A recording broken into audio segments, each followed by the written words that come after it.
Welcome to a Foxy Tech Tips tutorial on resetting the factory settings on your Samsung Galaxy Tab.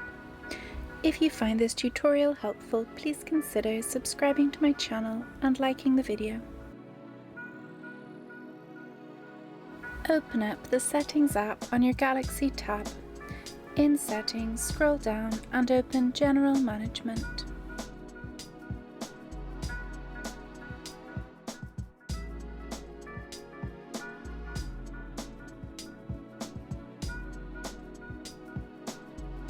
Scroll down the General Management settings and select Reset.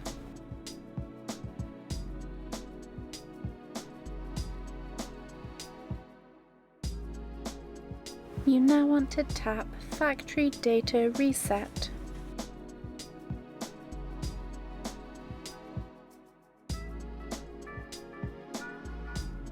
Scroll down the page and tap Reset.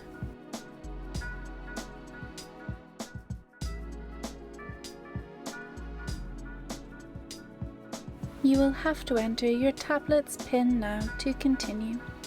Enter it and then tap Done. Now tap Delete All. Your tablet will now restart and be reset to the factory settings. And that draws an end to this tutorial. Please like the video if you found it helpful and subscribe to Foxy Tech Tips for more Galaxy Tab tips and tricks.